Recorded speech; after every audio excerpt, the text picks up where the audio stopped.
What if I didn't like what I saw? I know, I think the same thing every time I look at myself in the mirror. Jaime, fin de semana tendremos frías hasta para resistir el año que viene. Estás invitado, no me quedes mal. Hey, sí, pero no me pones la dirección. Feature my comment on the daily recap video, Jaime. Damn it, I ain't got nothing smart to say to get thumbs up, and I could totally get what you mean. That's right, it's that time of the week. I am Jaime Rivera, this is Pocketnow, and this is the Pocketnow Daily Recap for last week.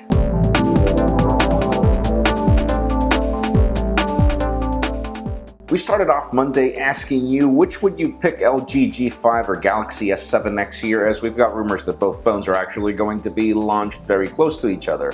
And we had 918 comments. Neither LG and Samsung need to fix their skins before I can hop on board. And you know, I do feel that Samsung has done a really good job with their skin, but then in the case of LG, I do agree. Waiting for the S7 to have USB Type-C and SD card slot, with some leaks pointing towards it not having it either. If so, then I'll stick to the G5, and I think you'll most likely stick to the G5. I'm gonna wait for your guys' reviews so that I can decide on the S7 or G5, and that's actually the same thing I did this year. Both phones were really good, but then, I ended up choosing the G4, but eventually that got replaced by the Note 5, so it's kind of a pickle. On Tuesday, the topic was iPhones, as analysts are predicting that next year there will be a sales decline for the first time ever, and I asked you, why do you think analysts predict that this could happen?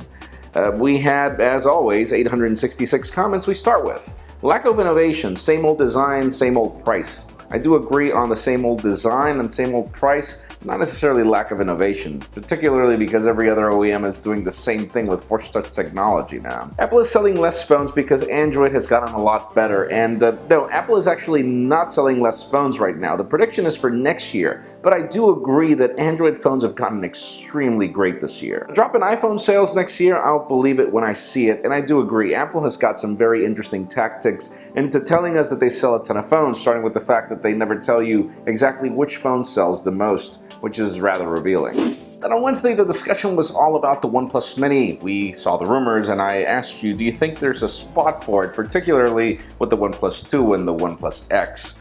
We had 481 comments we start with. 4.6 inches too small for me, 5 inches please, and yeah, I'm not going to bring the that's what she said jokes, but I kind of agree. I do feel the same about the iPhone, particularly. 4.7 inches on a display, and with the way they can innovate with bezels, I think that it's probably too small. The question is, would the OnePlus 2 Mini have the same specifications of the OnePlus 2? The OnePlus X is already a great budget phone, and I do agree too. And you have a solid point there. That's the reason why it got featured, because that's the question. If they're going to give me a OnePlus 2 with the same specifications only on a smaller chassis, that can make a lot of sense. I think this can be a great idea. Many people want a 4.5-inch phone with top specifications. It surprises me that no Android OEMs are getting into that market. Sony is with the Xperia Z5, the compact.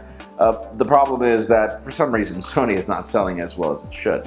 On Thursday, we had a skeptical question. There were rumors that the Snapdragon 820 might be exclusive to Samsung for a period, and I asked you if you thought that was a smart idea.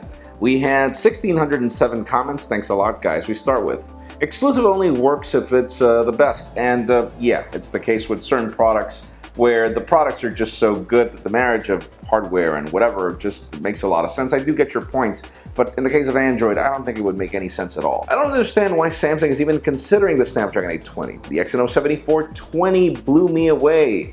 Going back to Qualcomm will be a step back, and it is a good processor, but that doesn't mean that every previous Samsung Galaxy with a Snapdragon processor performed better than the Exynos counterparts that we saw. If they're working with Samsung for it, I don't think they'll have a choice if Samsung wants exclusivity. Samsung working with Qualcomm for the chip and then Google for TouchWiz on the S7 series is shaping up to be for the next phone of 2016. I don't think it's going to be an exclusive. We heard previous rumors that said that there is a variant of the Snapdragon 820 that is being built along with Samsung, and yeah, you make a really good point. The fact that Samsung is actually listening to others for their future smartphone makes a ton of sense. Obviously, these companies, meaning Qualcomm and Google, are both interested in Samsung's success, so it makes all the sense in the world. And then finally, Friday, the topic was TouchWiz. The rumors were that the Galaxy S7 is going to be mostly about improving TouchWiz, not really changing design, and I asked you, well, how can TouchWiz be any better than stock Android,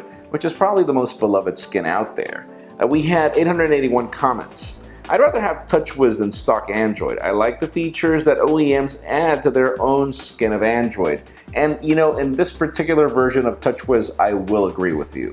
I find it to be more useful than stock Android. TouchWiz is already better than stock. Now with theme support, it's actually more fluid than stock Lollipop, and yeah, again, I guess I'm not the only one that feels this way. Just eliminate the carrier updates and just update all at once. Make carrier bloat illegal. You're probably not going to be able to get rid of carrier bloat, but yes, I feel that this would be a major selling point if Samsung would figure out a way to have Android 7.0 or 6.0 updates just a week after the updates reach Nexus devices. This would speak very highly of Samsung. I just don't think it's going to happen anytime soon. That's it for the Pocketnow Daily Recap. Thank you very much for watching. A couple of tips if you want your comments to be featured. Number 1, keep them short. Number 2, stick to the point. Number 3, try to get some thumbs up. It'll help us to spot them a lot easier. You can also follow us on social media and subscribe to our YouTube channel as well. You can follow me on Twitter, Jaime_Rivera, or on Instagram at Jaime Rivera.